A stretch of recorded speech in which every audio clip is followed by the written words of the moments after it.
तो बाजार में कुछ स्टॉक्स में है पावरफुल तेजी और उन स्टॉक्स में जो स्वदेश पर आपको उस एक्शन से पहले सुझा दिए गए थे, लेकिन अब हमने शुरुआत कर दी है पावर प्ले की। और हमारे साथ किरण जुड़े हुए हैं पहले से, विनय हमारे साथ हैं, और इसके अलावा अब नरेश और कुणाल हमारे खास दिग्गज एक्सपर्ट्स अब हमारे साथ जुड़ गए हैं आपको पावर प्ले के स्टॉक्स बताने के लिए। और आखिरी घंटे में कौन से शेयर कमाल करेंगे, कहां पर तेज दौड़ लगने की संभावना है, ये जानेंगे। कुणाल और नरेश, आपका बहुत शुक्रिया। नरेश, शुरुआत आपसे करेंगे, बताइए आपके दो स्टॉक्स कौन से वो हैं जो धमाका करने वाले हैं। दो स्टॉक्स मुझे जो शॉर्ट टर्म और पोजिशनली अच्छे लगते हैं। सबसे पहले बाई है टेक महिंद्रा पर। अच्छा बेस होने के बाद आज अच्छा मोमेंटम दे रहा है और काफी आईटी स्टॉक्स रिकवर हो चुके हैं। टेक महिंद्रा का कवर होना बाकी है। यहाँ पे स्टॉप लॉस होगा 1040, टारगेट होगा 1120। दूसरा स्टॉक है महानगर गैस पर, जहाँ पे 910-20 के ऊपर एक बड़ा ब्रेकआउट आता है। 10 रुपए एक्स डिविडेंड है ये स्टॉक। काफी क्लोज है ब्रेकआउट से। यहाँ पे स्टॉप लॉस होगा 885, टारगेट होगा 1000 का। महानगर गैस पे नजर रखिए। हमारे कई एक्सपर्ट इस पर खरीदारी करने की राय दे रहे थे। थोड़ी देर पहले विनय भी इसमें खरीदारी की राय दे रहे थे।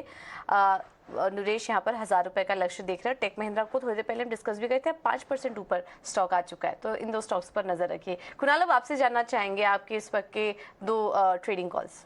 तो मैं लार्ज कैप्स पे फोकस करूंगा। पहले रिलायंस इंडस्ट्रीज पे बाय रहेगा। 2 दिन के बाद बहुत अच्छा ब्रेकआउट मूव बनता हुआ नजर आ रहा है रिलायंस इंडस्ट्रीज में। मेरा ऐसा मानना है कि स्टॉक अब एक जो न्यू ट्रेंड पे आ सकता है। 2500 का यहाँ पे टारगेट रख सकते हैं, स्टॉप लॉस 2350 का। और सेकंड बायर बजाज फिनसर्व पे रहेगा। बजाज फाइनेंस, फिनसर्व दोनों ही स्टॉक्स अपने 200 डीएमए के बहुत ही करीब आ चुके हैं। ये ब्रेकआउट होने के बाद मुझे ऐसा लग रहा है कि बहुत बढ़िया मोमेंटम आ सकता है इन स्टॉक्स में। तो एक rally, consolidation as well as नया ब्रेकआउट होने की कगार पे है।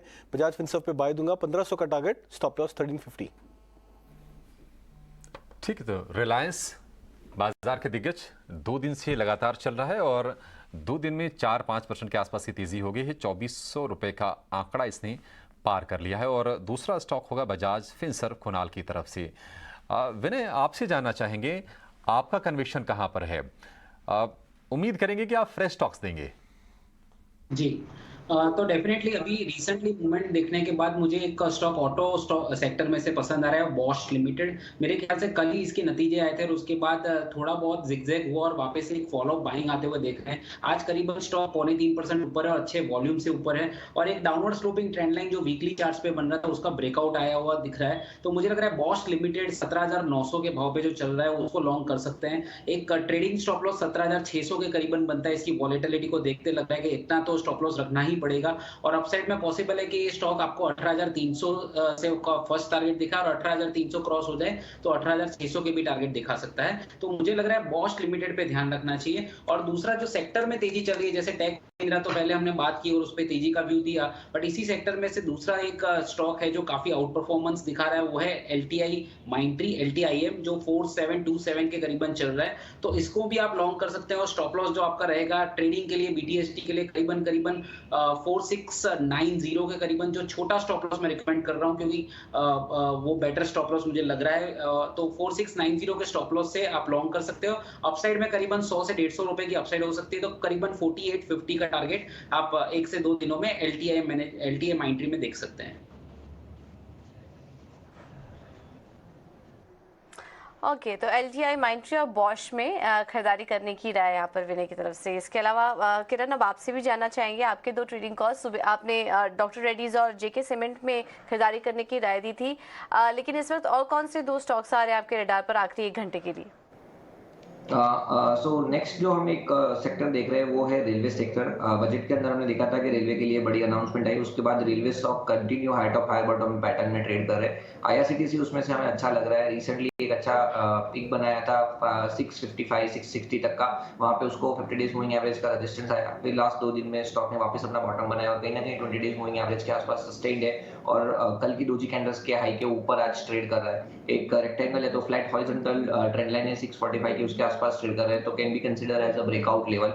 तो 645 से हम लॉन्ग करके जाएंगे। ओवरऑल जो स्टॉप लॉस रखना है वो 630 का हमें रखना है। और जिस तरह के चार्ट पैटर्न है आप इसको कैरी फॉरवर्ड भी कर सकते हैं। ओवरऑल हम ऊपर में 680 तक के टारगेट 1 से 2 दिन में IRCTC के एक्सपेक्ट कर रहे हैं। So IRCTC is the next call except doctor Reddy and JK cement. CTC में खरीदारी करने की सलाह है 680 रुपए के टारगेट्स के लिए 630 का स्टॉप लॉस लगा के चलना है। तो स्टॉक्स में बहुत सारे मौके मिल रहे हैं। कुणाल, आपसे इंडेक्स पर एक व्यू चाहेंगे जाते जाते, क्योंकि हम देख रहे हैं कि बिल्कुल रेंज में है बाजार। शुरुआती अगर 2 घंटे को छोड़ दिया जाए तो ज़्यादा एक्शन इंडेक्स के लेवल पर दिखा नहीं है। स्टॉक्स कुछ ऊपर गए हैं ज़रूर, लेकिन अब 17,900 को तो बचा के रखा है इंडेक्स ने। आखिर के 1-1.25 घंटे के आसपास का ट्रेड रह गया है। आपको लगता है कि बिल्कुल जो लैकलस्टर अभी परफॉर्मेंस है बिल्कुल सुस्त सा यही रहेगा, या फिर थोड़ी सी हम तेज़ी देख सकते हैं 18,000 की तरफ? तो आज तो मुश्किल लग रहा है कि इंट्राडे में कुछ चेंज हो सकता है, बिकॉज मार्केट ब्रेथ अगर हम देखें, लार्ज कैप्स की स्टैंड्स देखें, तो बहुत ही स्लो एंड ग्रेजुअल मोमेंटम नज़र आ रहा है काफ़ी सारे स्टॉक्स में। तो मेरा मानना है कि बिकॉज ऑफ दैट हो सकता है कि निफ्टी फ्लैटिश ही क्लोज करे। बट हमें इसे उस कॉन्टेक्स्ट में देखना पड़ेगा कि मार्केट्स जो है वो टेस्ट मैच खेल रहा है। तो बहुत ज़्यादा ज़रूरी होता है कि जब हम एक लॉन्गर टर्म ट्रेंड खेल रहे हैं या फिर एक उभरते हुए ट्रेंड को अगर हम जब प्ले आउट करते हैं तो उस पर बार बार हमें ब्रेकआउट या मोमेंटम ना प्ले आउट करना चाहिए।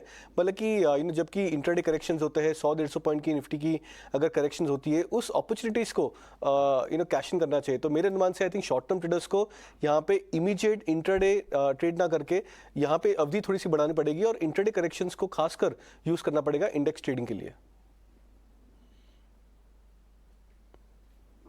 तो ये रहा निफ्टी में आपको दे दी गई। नरेश, इसके अलावा बैंक निफ्टी में भी आप सजेस्ट करिए। यहाँ पर भी हम देख रहे हैं कि इस वक्त बैंक निफ्टी पर नजर डालें तो लाल निशान में कारोबार कर रहा है। निफ्टी के उलट ही यहाँ पर ट्रेड देखने को मिल रहा है। बैंक निफ्टी इस वक्त दिन के निश्चित स्तर पर पहुंच चुका है 41,500 के पास। तो बैंक निफ्टी में क्या स्ट्रैटेजी अपनाई जाए इस वक्त?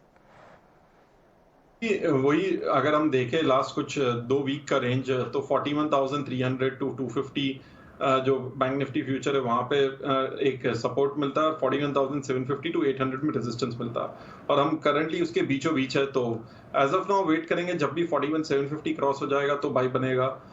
या तो अगर किसी को लंबे स्टॉप लॉस से बाई करना है तो अभी कर सकते हैं 41,250 के। बायस पॉजिटिव है, बट प्रेफर करूंगा 41,750 के ऊपर खरीदने। ठीक है, निफ्टी बैंक दिन की ऊपरी स्तरों से अगर देखेंगे तो 200 अंक नीचे इस वक्त है, लेकिन ज़्यादा कुछ एक्शन नहीं है इंडेक्स के लेवल पर। लेकिन आखिरी घंटे की ट्रेड में आपको फोकस कहाँ पर रखना चाहिए, कहाँ पर मौके बन सकते हैं, तमाम बड़ी खबरें भी लेकर आएंगे एक छोटे से ब्रेक के बाद क्लोजिंग कॉल। फिलहाल आप सभी मेहमानों का करना चाहेंगे शुक्रिया। मुझे और पूजा को दीजिए इजाज़त। नमस्कार।